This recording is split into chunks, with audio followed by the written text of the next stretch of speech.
Assalamu alaikum wa rahmatullahi wa barakatuhu. Masu bibiyan wannan makaranta ta mai albarka ta Alfasaha Institute Online, barkamu da sake saduwa a wani darasinmu na daban. Ni ne Ammar Abdulmumin Muhammad.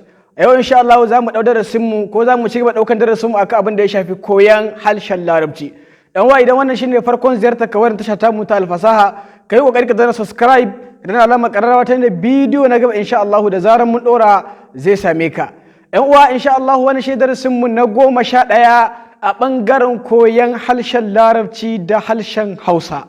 A baya darasinmu na 10 mun fara bayani kuma mun fara ɗaukan harufan hijaiya bil maddil alif, mana da maddi alifin, long vowel na alif.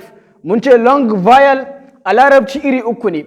Akwai maddi alifin, madda wadda ake janta da alif, akwai maddi wawin, madda wanda ake janta da wawun, akwai maddi ya'in, madda wanda ake janta da ya'un. A baya satin da ya wuce darasinmu na 10 mun fara ɗaukan harufan Larabci guda 15 wanda muka ɗora musu maddi alifin, muka yi application, muka yi sa su cikin implication, muka yi practice ta yanda idan aka ɗora wa harafin hijaiya maddi alifin ya yake badawa. Yau insha Allah za mu ga sauran harufan, domin a baya mun ga 15 ne, yau za mu ga sauran 13 da suka rage mana insha Allah.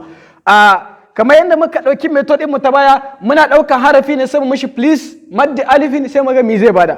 Misali mu ɗauki ba sai mu mata please maddi alifin sai ya bada mu ba. Kuma kada ka manta mun ƙara faɗa cewa shi maddi alifin abin da yake baiwa bayanta dole fata yake ɗauka. Da haka in dai kana so ka sa wa harafi maddi alifin to dole ka sa mishi fataha na baya, bai daukan wani harafi in ba fataha ba. Wannan yana da kyau mutum ya sa kan shi sai gane sauran bayanai insha Allah. Za mu dauki na gaba shine ta. Mun ce dole dauki fataha ko to mun sa fataha ta. Please maddi alifin, wannan shine maddi alif. Sai bada ya, sai bada ta.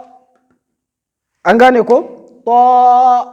Mun ce shi dama alif din, maddi alif din ba a furta shi, kawai shi an yi shi na lil italati, kawai dan a ja harafin, bai bukatar wannan a furta shi. Kaga da muka ce ta baka ji mun furta harafin nan na alif ba, me yasa? Saboda kawai jan kawai ake so, bukatar maddi alifin kawai a ja harafi.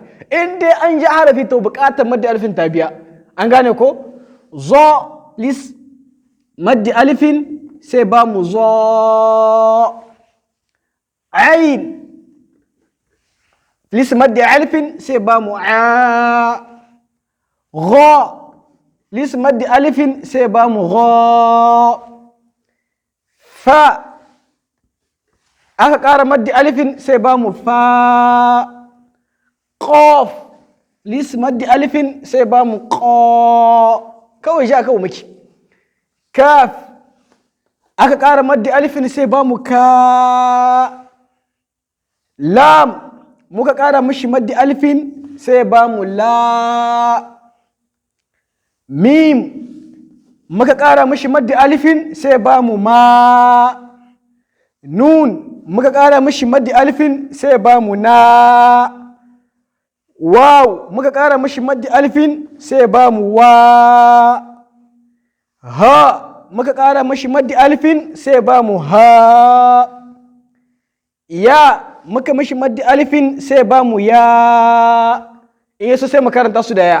Ta, zo, a, gha, fa, qa, ka, la, ma, na, wa, ha, ya. Ina tunanin yanzu dai mutum ya fahimci maddi alifin. Shi kawai wani alif ne ke zauwa gaban harafi sai a ja shi, sai harafin kuma da ke bayan shi sai ɗauki fataha sai ba da ja, a, ba da makamantansu. Insha Allah wannan bidiyo dan uwa idan ya bari kai mana like, kai share shi kada zuwa ga yan uwa domin su ƙara amfana. Magana a darasinmu na gaba. Wassalamu alaikum.